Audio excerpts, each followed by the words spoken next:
what first drew me to acting? So my mother is a commercial actor and a commercial model, and she has been my whole life. She had a manager in Maryland where I grew up, shout out DMV. And in the summer, I would go take workshops and classes with her manager.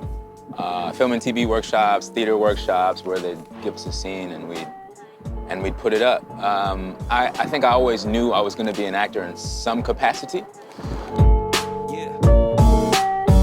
Did I know that I always could be an actor? In some capacity, yes. I didn't know that you could make a living out of it. And that's still, you know, ebbs and flows, especially with where our industry is now. But yeah, it was like a feeling like, let me do my finance thing or my, you know, my regular school stuff, but then I'll get to acting and entertainment in some capacity. Both my parents worked 9 to 5. My mother produced television news for the government, for Voice of America, which is essentially like, I explain it like CNN for countries without free press. But she still did her acting and modeling thing on the side, and it just looked like so much fun. I was also the kid at church who would like have the microphone and be like, it's Jubilee Day or it's Martin Luther King Day, you know? That was me. So I actually went to school for finance. I did 4 years of finance, sales and trading, equities was my bag. And then it was around my junior year when I decided that I wasn't a finance guy.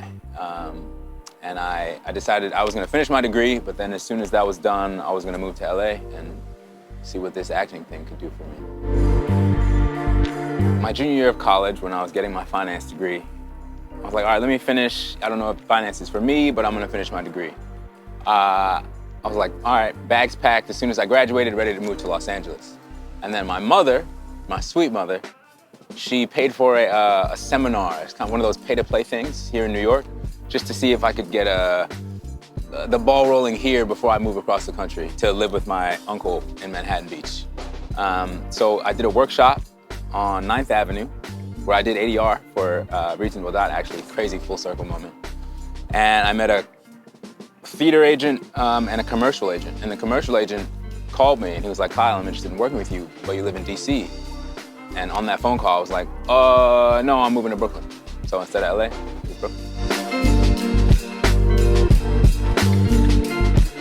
I moved here in 2015 to be an actor. That's when I started studying, started doing theater. I did exclusively theater for the first 2 years. And then 10 years of, you know, little wins here, little wins there, but our industry is ebbs and flows. And in this moment, right before Reasonable Doubt came, it was a very long ebb. And this thing that I had been working for and pouring myself into so much wasn't really giving anything back. It felt like a toxic relationship where in any other part of your life you would, you know, move on. Even though I knew it's still what I'm here to do. I need to just shift gears. So it was March. I did this audition early March, the first week of March. And then I think it was like March 12th or 13th. Hadn't heard anything, auditions were slow. My other two passions are music and traveling. So I bought a one-way ticket to Europe. And I told my manager, I'm still down to audition, I'll bring my tripod, but I need to film myself in other ways. And 3 hours after I booked that one-way ticket, the phone rang. And my manager said, I hope that one-way ticket is refundable because you're going to Atlanta. So I think one of the beautiful things about Reasonable Doubt is these scripts and this world that Rama Muhammad and her team has put together is so good. It's so full already on the page. And my audition scene, it was 2 scenes, the second of which was a 5 or 6 page therapy scene, where I'm just sitting across from a therapist and we're talking. And it was so well written. There's so many moments to just kind of dig into and lean into as an actor. So it was just so well written. It was so easy to turn myself over to what this young man may have been going through in that time. What I love about the character Ozzy and what's so interesting is the plight of a child star is so relevant now. There's so many documentaries and so many artists we grew up watching and loving. Their stories are coming out now, and we're seeing how childhood trauma or love, unconditional love, fake love in childhood manifests itself in adulthood. And I think Ozzy and Kyle are very different, but one of the things we have in common is childlike joy, childlike wonder. I feel like I'm an 8-year-old in a grown man's body. My first reaction after I read the script was, I can't wait to be a part of this world. You know, there's 2 seasons, 2 excellent seasons already out in the world, and I'm a fan of the show. I was a fan of the show before I got to come on. And yeah, what does Ozzy look like in this world? What do Ozzy scenes with Jax look like, with Corey Cash? I kind of played all these initial meetings out in my brain. Yeah, better than I can ever imagine. What can fans expect from Ozzy? You're gonna get a little bit of everything from Ozzy, which I think is such a beautiful gift as an artist, as an actor, to be able to play a character that is so full and experiences so many things within these 10 episodes. I think you're gonna laugh with Ozzy, you're gonna cry with Ozzy, you're gonna dance with Ozzy. Yeah, you're gonna feel something. That's a funny question. Are the moves choreographed? The short answer is no, but the thong song is already such a cultural moment, so I knew some of the choreography, and of course I can moonwalk. So I kind of just threw pieces of it, and really our wonderful director Jade Holmes Christian just kind of said play. She was like, stay here for this shot, and then move in and back in this shot. On some of the takes, I was doing back handsprings and backflips, but I didn't make the cut because why could Ozzy do a back handspring? But that day was so much fun. When I tell you it was a workout, I was sweating my ass off. And it was so funny to he's acting a fool. This is the moment where Ozzy gets to release, and I'm watching our DP and our grips laughing at this guy acting a fool. It was a blast.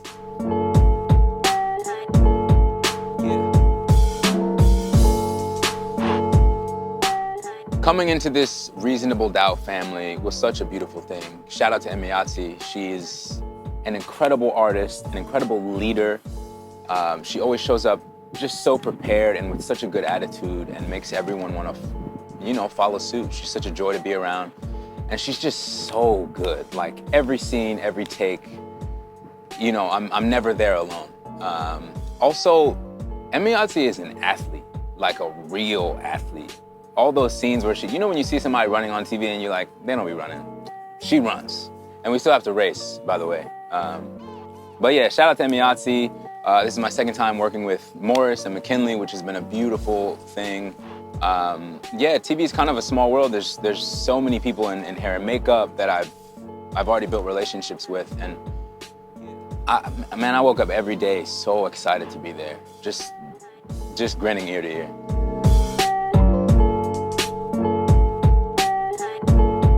Did I get any advice from my co-stars? I don't know. Did I get any advice from my co-star? I don't know about advice, but I love to listen and I love to learn. So anytime I can hear Joseph Sikora talk about anything industry related, anything I can talk to Ozzie, or anytime I can talk to Ozzie or Morris about how they got to where they are, how they became such complete artists. I love to learn, and they were happy to share their experiences with me.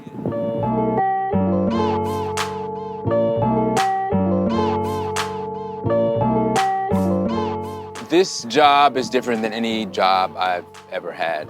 Shout out to Ginny and Georgia. Shout out to all the fans of that show. The writers and creators who gave me that opportunity. I had so much fun up there. I think that what sets this one apart, I think what sets Reasonable Doubt apart experience-wise for me is playing a complete guy, a full guy, whose story is unfolding in the moment, who, like I said, we're seeing his transformation in real time in a much fuller and deeper way than I've ever got to bring to a character before. Is that fullness easier or harder? That fullness on the page is freeing as an actor. I can come with choices or no choices, and I can figure it out in the moment. It's more of a blank canvas. That fullness is freeing. So one lesson that Reasonable Doubt and Ozzy taught me is you can do all your prep and all your work as an actor, but I think the real job, the real gift is figuring it out in the moment, figuring it out on the day, and not being so precious with maybe what you worked on before. Taking notes, being open to notes, being excited about notes is something that really happened on Reasonable Doubt. We just had such incredible directors, and Ramla was there, all the writers were there, just, you know, open and encouraging, and it felt like a really safe space to dive into this complicated young man.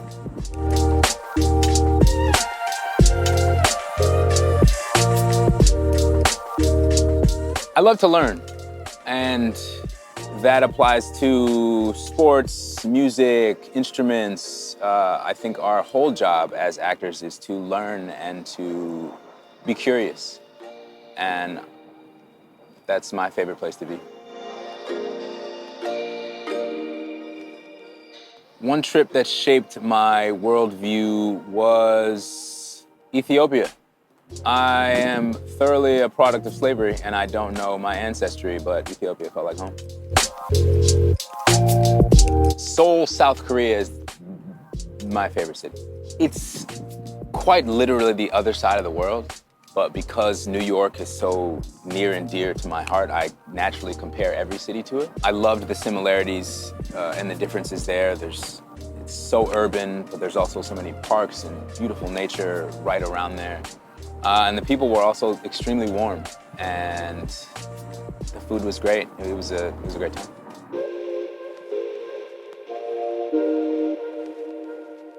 When I travel, I don't like to waste any time. So the first thing I like to do when I get to any city is rent a bike and just ride aimlessly. Normally I'll pick a few points that I want to hit, a few sites, but 20 miles in a brand new city on a bike that's my happy place right there.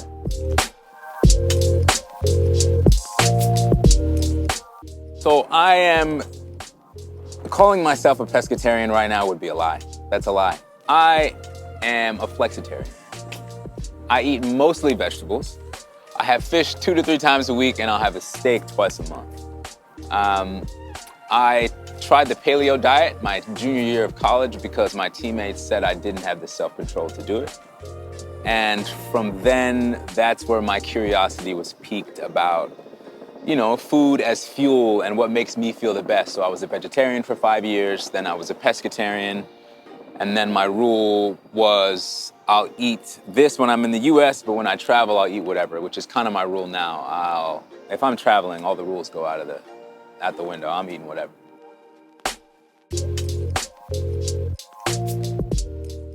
My go-to meal for anything is vegetable fried rice.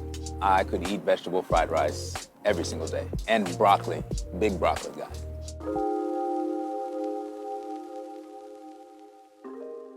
My favorite New York City restaurants would be Red Farm.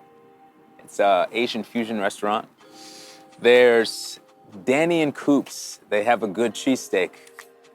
So for my 2 steaks a month, one of them is usually a delicious cheesesteak. And then there's this place called Rolo's in Ridgewood, Queens, that is excellent. And Las Chilangas, also in Ridgewood, Queens. Shout out Las Chilangas.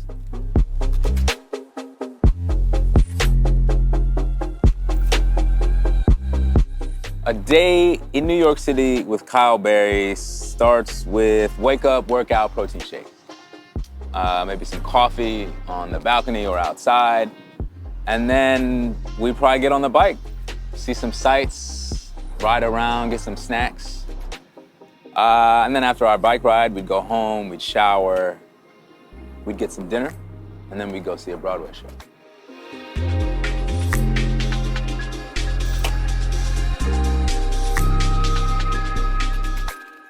Committing to a life as an actor is a weird thing because most of it is sitting around waiting for someone to give you a job. So to all those actors who are just waiting for their breakthrough or waiting for their moment, my piece of advice would be make your own stuff, tell your own stories, write a song. I heard something that said 90% of black men have a hit song in their notes app, and share it. Like, we want to hear it. You have a script that you're working on. Put it up, make it a short film. Share, be out there, put yourself out there. What's the worst that could happen?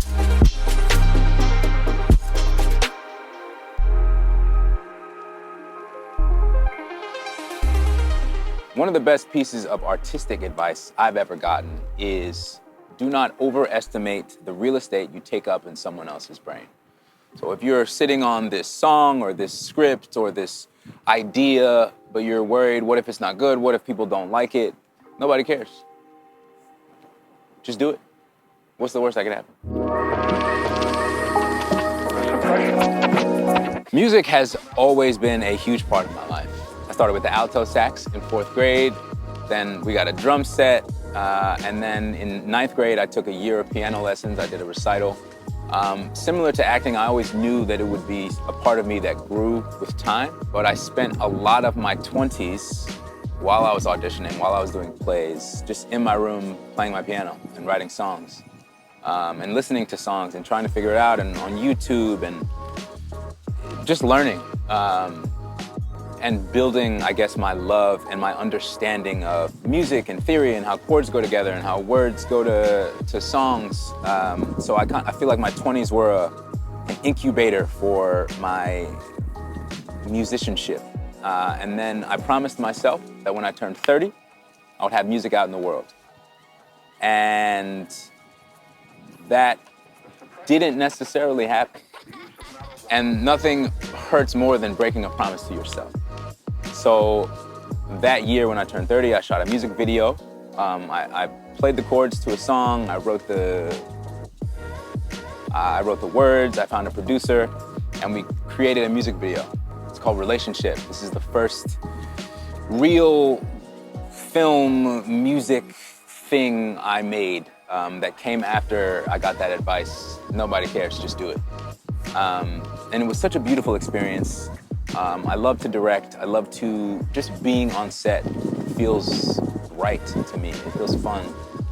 It's so collaborative, and everyone is giving so much of themselves to this thing that doesn't really exist yet.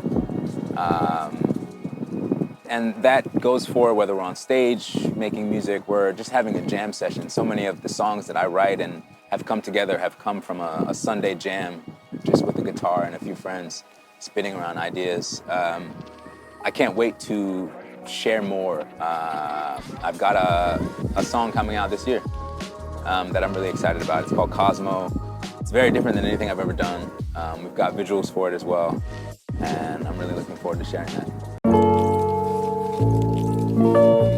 Ooh, gym playlist. So this week, for some reason, I had not been hip to JID, J-I-D. Even though we shot this show in Atlanta and I just was not hip. So for the past week, I've exclusively been listening to JID. Yeah, incredible artist.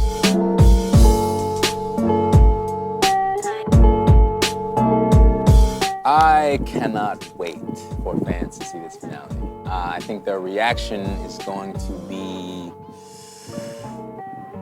damn!